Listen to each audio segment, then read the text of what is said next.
Eek! It's alright. Alright. Let's get this rolling in about 3, 2, 1. Maybe? There we go. Good morning, good afternoon, and good whatever time it is. Today is, holy cow, I almost forgot the date, April 29th, 2020. Welcome to another episode of Trevantine, the podcast in which you get to hear the thoughts, feelings, and emotions of an 18-year-old senior in high school being affected by the coronavirus. So, this episode is another episode without a guest, but that's alright because you get to hear my beautiful voice and get to hear my beautiful thoughts. But what I will be talking about today is really just what's going to happen post-quarantine. Let me fix this camera real quick. A little too much headroom in my opinion. That looks much better. But before we get into this, let's go to our 3 segments real quick. We have 1, today's national headlines, 2, what I'm doing for today / what I did yesterday, and 3, how coronavirus is affecting me, basically what I'm going to do post-quarantine. So going in straight from the headlines, this is coming from the New York Times. As of 30 minutes ago, they say that the pandemic forces a rethink of summer plans and immunization program. Speaking is hard. It says, as global cases of the coronavirus soared past 3 million this week and the death toll grows, the pandemic has forced societies to recalibrate nearly every aspect of daily life. We can see this with our quarantine, our social distancing, going to the grocery store, people wearing masks. It's ridiculous. It says, with public health officials warning a long flight ahead, the virus has yet to change the world's capacity to immunize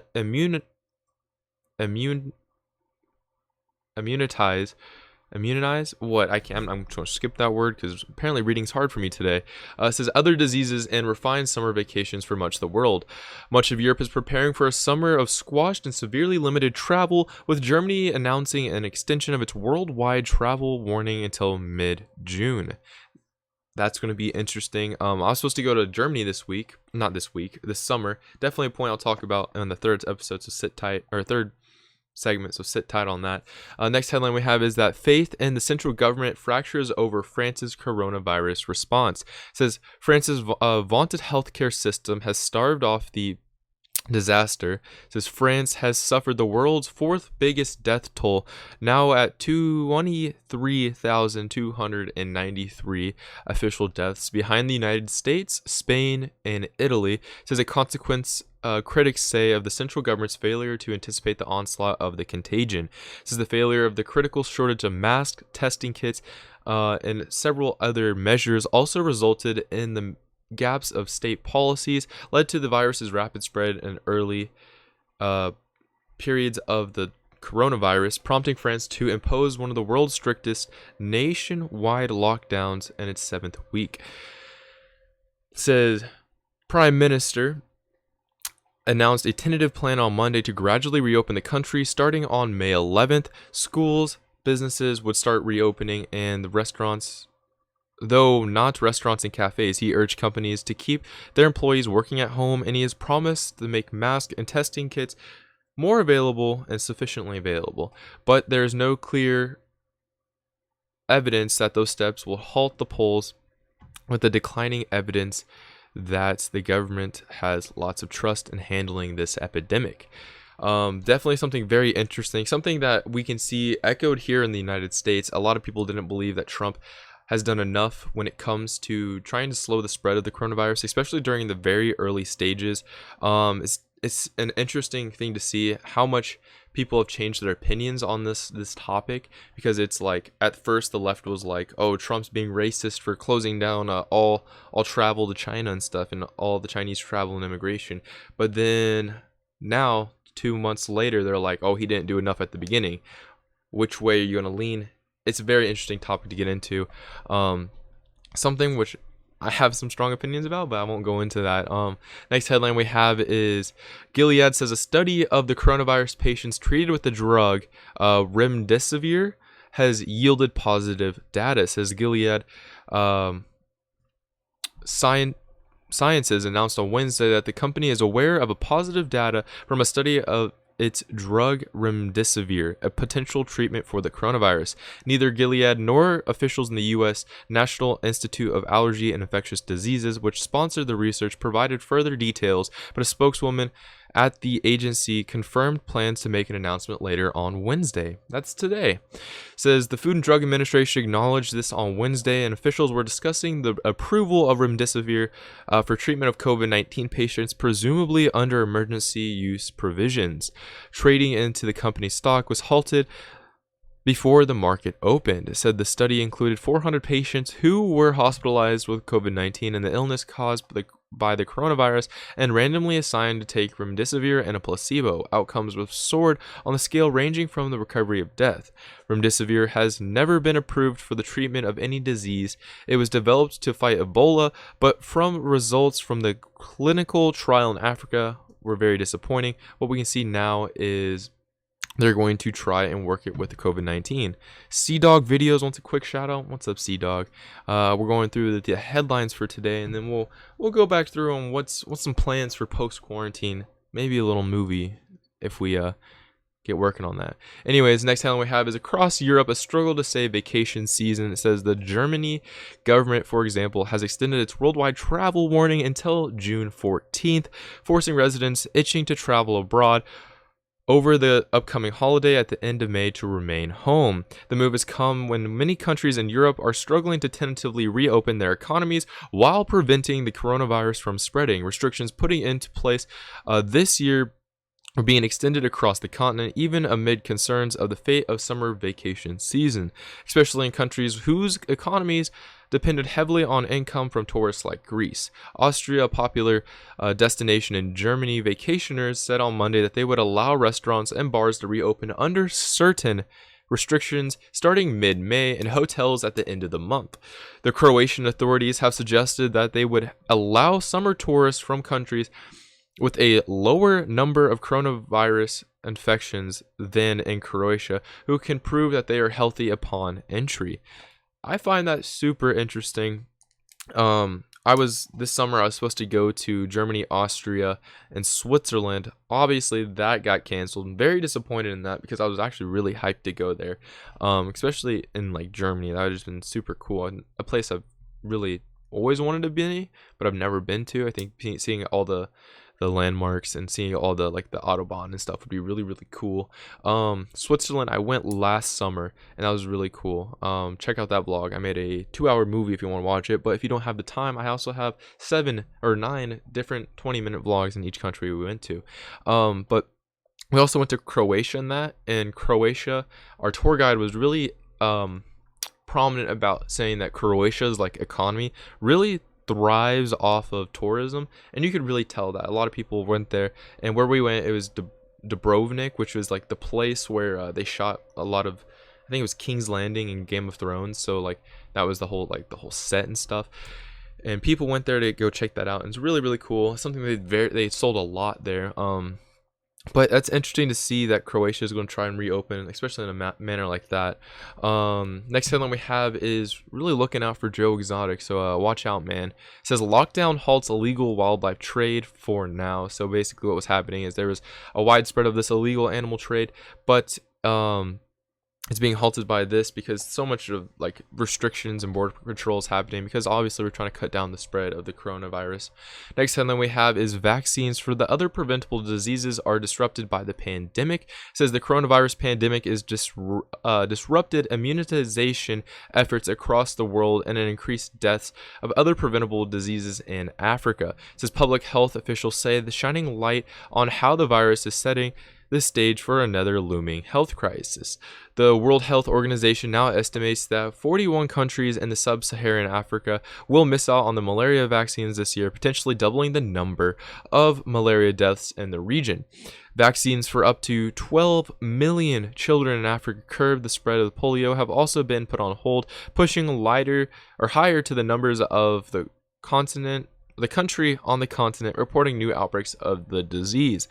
So this is definitely something we're going to see a major impact across the world when it comes to the immunization of everyone else and people and other preventable diseases. So this sort of equates to it, but not really quite. It says there's been so many articles out there and a lot of evidence proving that in the United States, keeping the economy closed and people just starving to death, not even in the United States alone, but all across the country, people starving to death because they don't have a job and they don't have money, could end up and result in more people dying than the coronavirus actually killing people. So this is something, an interesting study to see and see how like it'll play out in the upcoming months. Obviously we don't want to see these deaths, and that's not a great thing, but people are trying to debate both sides, and the protesters all trying to go out and reopen the economy definitely are playing their role and their own view, and then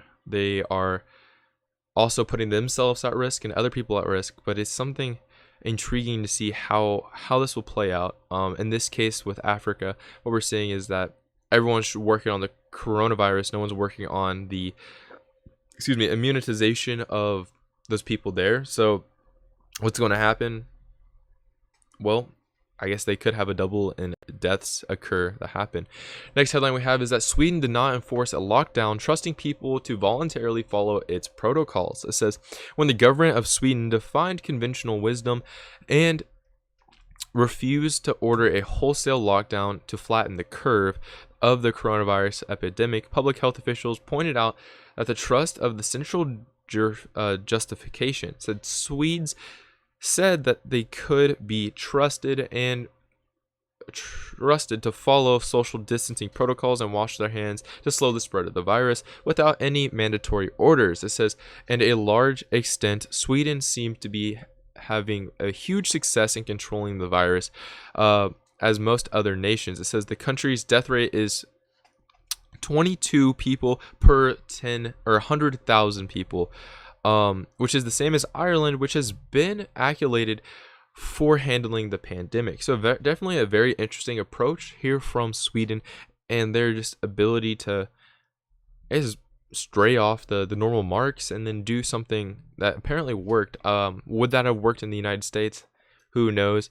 I see one big issue I see with how we're handling it and how we handled it is whenever you say don't go, people are going to defy the government. Whenever you tell someone not to do something, they're going to do it. So it's definitely an intriguing point of view, and something that's it's a if then situation, because you don't really know what could happen or how it would have played out. We can say all these scenarios, but would this have really happened? Like at the very early stages of this outbreak, we didn't really know what was going to happen. It was all if then, and now like it's starting to slow down, our curve's slowing down, everything's kind of going back to normal, at least here in Liberty, Missouri, but who knows. Next headline we have is that the US gross domestic product had its broadest measure of goods and services produced in the economy fell about 4.8% annually in the first quarter of the year, according to the Commerce Department, which said this today on Wednesday. It says the first decline since 2014 and the worst quarterly contraction since 2008, when the country was in a deep recession. We're definitely having a looming recession on our hands, so just keep holding tight. It's going to be interesting to see when this happens or if it falls. With all these different bailout programs, it's going to be intriguing to see if what we're doing has been really working. These next headlines aren't actually really regarding the coronavirus, but they are definitely something I really want to talk about, and that's number one, the NCAA is taking a big step towards allowing the name, image, and likeliness compensation for athletes. So what this means is athletes in the NCAA are now getting paid. That's good. I mean, in my opinion, you're working, I don't know, 16 hours a day if you're an athlete, because you not only have school, but you wake up, you have to go work out, you have to go practice, you have to maintain your body, you have to do all this stuff, maintain your grades. So people are working out, going to school, performing nationally, performing on TV. And for the longest time, these athletes weren't getting money for people getting like their jerseys, getting pictures of them and stuff. And I mean, in a way, I could see how that's unfair. And a lot of people could argue, why should these college athletes be paid because they're not high school athletes, or like high school athletes aren't paid? That makes sense. There's a huge difference. And a lot of people say that these college athletes are getting paid, but through these scholarships. Let's be real. Most of these athletes are going through like business classes and not like really extraneous classes and stuff that are like, I don't know, they're finding their doctorates. Besides like Tardif from the Chiefs, our offensive tackle, I believe, or just other people. I think he's a guard actually. They're not taking these hard classes. So like their scholarships, I don't really see how you could really equate that, because yippee, I'm getting paid to go to school, but also play football and bring in so much money for their organization. It's something intriguing to see. And I think I've said that phrase too many times today, but it's definitely, I think it's well deserved for these athletes. For as much work as they're putting in, they deserve it. And then the last headline we have is something I personally kind of take a deep interest in, and it says that the AMC theaters ban Universal Films from its theaters over the Trolls World Tour spat. So what that means is that all the AMC theaters across the United States and across the world won't be showing Universal Films anymore. Now, biggest question is why? Why would they ever do that? That's such a bad idea, especially whenever it comes to garnering money. Also, I've been doing my news segment without my news scroller, so that kind of sucks. But why are they doing this? It's because Universal stated that after they released Trolls World Tour, which was that animated Trolls movie, it was supposed to happen in theaters. But what happened was COVID happened, and now people can't go to theaters, so all the theaters are shut down. So they're like, oh, we have this movie, let's air it and get paid for it, so they paid it. They got like $100 million from just like the first couple weeks of it being on air. And they decided, oh, this is a really good business model, because not only are we getting paid, we don't have to ship it out to all these different theaters and all these different companies. And now what that means is they have said publicly that they'll do both a theatrical release and a streaming release, but they'll do them at the same time. So really, that what that does is that incentivizes the viewers to not even go to the theaters anymore and watch and pay for the movie itself, but they can watch it at their home and like at their leisure. They can be watching it on a subway. So I think that's kind of ridiculous. I'm definitely siding with AMC on the side, and it's like, why would you do that? Because cinema has a special place. You can watch as many movies as you want on your phone, tablet, TV, and stuff at home, but nothing is quite the same as in a movie theater, in a dark movie theater, in the chair with popcorn and a drink. It's just completely different, and it's a different experience. You're more engaged when you're in a movie theater, because you're not allowed to be on your phone, or you shouldn't be on your phone. You can't be talking on the phone. You can't be on Skype. You can't be on TikTok and all this stuff. But what we're seeing is that people are going to start doing this, and then I think, in my opinion, cinema is going to start losing its value, and it's definitely a line that it was bound to happen. And I think AMC is taking a good approach, because this is going to kill Universal for them not airing movies at their theaters. I honestly hope if my theater ever opens up again that we do the same, because that's not cool, Universal. Come on, there's a theater. We've always had theatrical releases for a reason, and we've always had movie theaters for a reason. And though technology and time is changing, don't change the movies. The movies is a iconic part of just like the American lifestyle. So why would you alter that and then change things, make it not as cool? Next headline we have it. This is a separate thing, but at the Oscars, they will now start taking in Netflix movies that don't have theatrical releases. Definitely a good wise piece. I'm glad that they're doing that, because a lot of movies go straight to Netflix, and a lot of them miss out on that whole theater experience. I feel for that. I mean, I'm kind of neutral about this. I really don't care, but at the same time, it kind of hurts to see that. But now that was it for today's headlines. What I'm doing for today's second segment of today's podcast. What I'm doing today / what did I do yesterday? Yesterday I didn't have an episode of Trevantine, because what I was doing is I had another practice live stream for a Rocket League tournament coming up in May 4th. So me and then Trey DeGarmo, who was supposed to be my roommate, who's not my roommate anymore because Mizzou wasn't quite clear on how the rooming situation was, and I kind of got confused myself. That's another story. Basically, me and his brother shoutcasted the our practice match we had. We're gonna have another one tomorrow, but I think I'm gonna skip out on it because I kind of have another one planned tomorrow, another Trevantine episode planned tomorrow. But we shoutcasted it, and it's looking professional, man. Like, it's looking like some ESRL, whatever the esports Rocket League thing is. If you guys want to watch it, it's on twitch.tv/wareagle_LNHS or Kansas City EA. I don't know why it's EA. I think it's supposed to be esports, but it's just EA. And that's our esports association. And there'll be games running through May 4th through the 31st, and then a championship in June, Sweet 16 style elimination.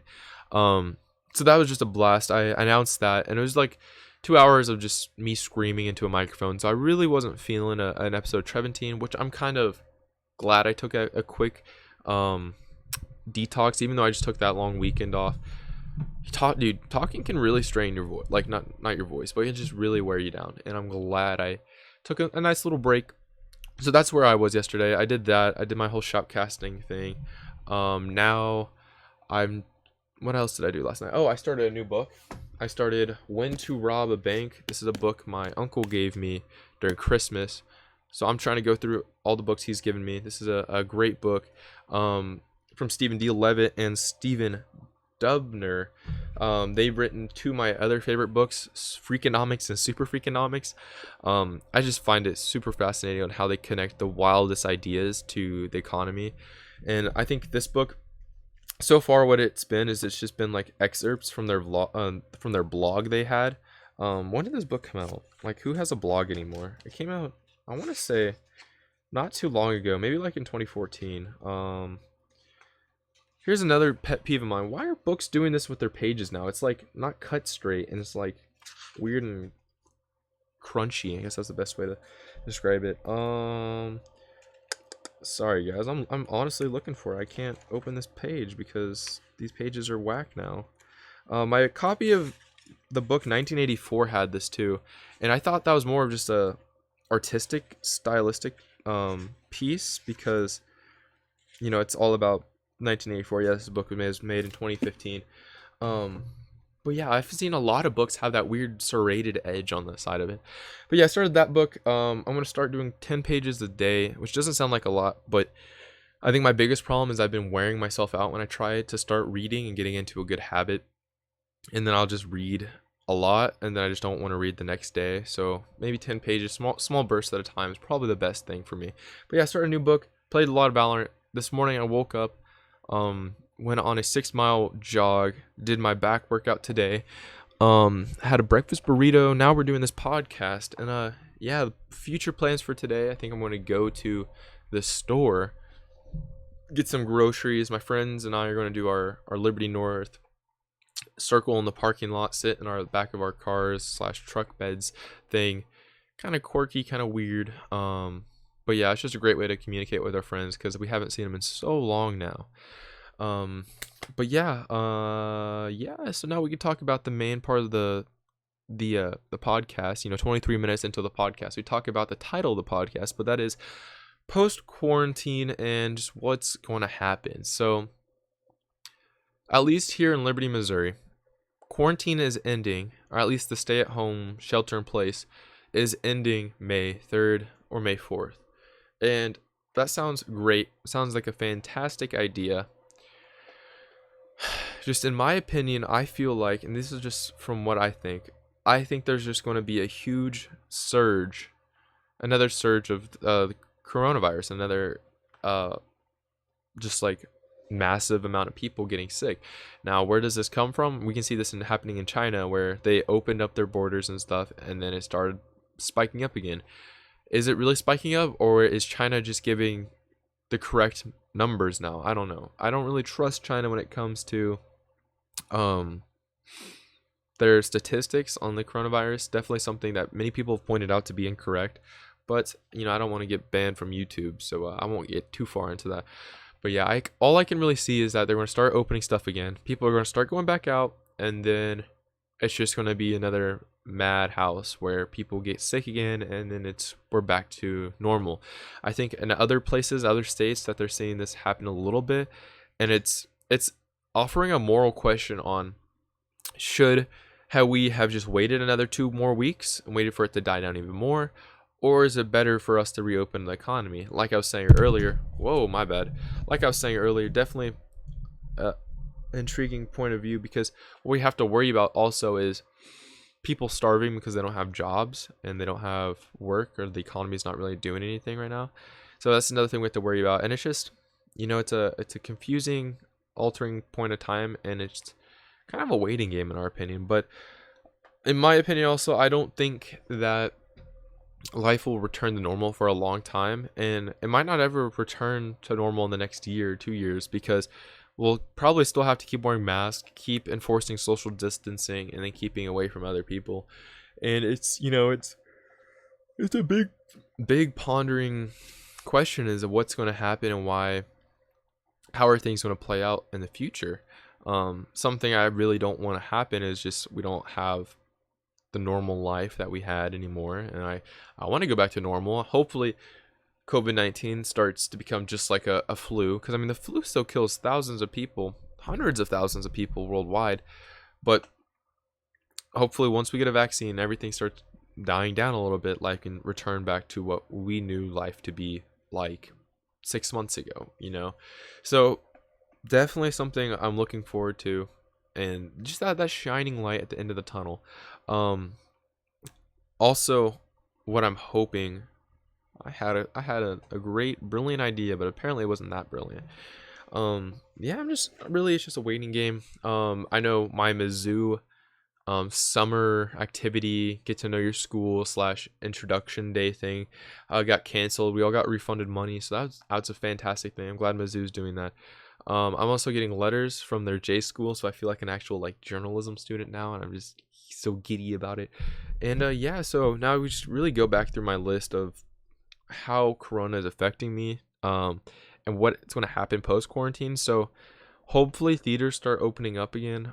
What that means is I can go back to work. Will I go back to work? Probably not. I mean, I don't want to say I was high up there, but I was just a busser. All you really need, especially if we're doing this smaller amount of people going into places, public places, they probably don't even need me. They don't need busters, because they're not going to have a lot of people. They're also probably going to have like the servers clean up after tables and stuff. So I might not ever have a job again, but going back to the movie theater would be awesome. I wonder if I would still get free movies. I don't know. Next one, we could have a graduation. Our graduation got postponed, I think, until like late May, and now it's like June-ish, I think. I don't really know. The number keeps changing. I really won't pay attention until all this stuff starts dying down even more, and then we have a firm date, because I don't want to say, like, a month ago it was like, oh, we're still gonna have graduation on the same day. Yeah, right. Then it got moved back, and then get moved back again. Got moved back again. Do I trust it? I don't know. Will I trust it? I don't know. Only time will tell, and we can only figure out from there. And then one of the biggest thing I see that got affected was my senior Europe trip that got canceled. So like I said earlier, I went to Europe last summer. Go check out that vlog. One of my favorite vlogs I've ever made. I went to Europe last year, but my other friends, my main friend group, was like, oh, we're going to Europe too this year. And it's like, oh, okay. So literally all from the time I got home from my trip all the way until now, I've been saving up for this Europe trip, and that's like 50% of my paycheck went right into these Europe funds.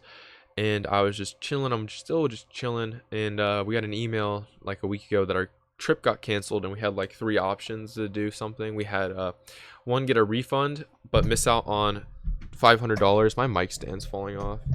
I really need a better situation. Yeah, get $2,500 back, but lose $500 of your initial investment. Okay, my mic stand. I guess I'm holding my microphone. That's cool. Basically, we get our money back. We can choose a special senior trip where like there'll only be seniors on, which might be the move, or we could just wait until next year, which is, I don't know about that in my opinion. I would love to wait till next year and go with the same teacher group and same teacher and stuff. But I would be a freshman in college hanging out with a bunch of high schoolers, and I don't really know if that's my quite my vibe. So yeah, that was a big thing. I think my friends and I are still discussing what we want to do, even though we really haven't discussed anything yet. We've just thrown out the ideas. So yeah, I'm really disappointed. I was waiting for another epic vlog, but that's not happening. And then I don't know. I feel like my whole vlog situation's been dwindling down, especially with um, losing my drone and my GoPro with all my footage on it. That sucks. But it happens. You can't cry over spilled milk. Not much else. But yeah, that's been today's episode of Trevantine. Those are my post-quarantine thoughts and what I think is going to happen after quarantine is finally done. Apologize for my mic falling off.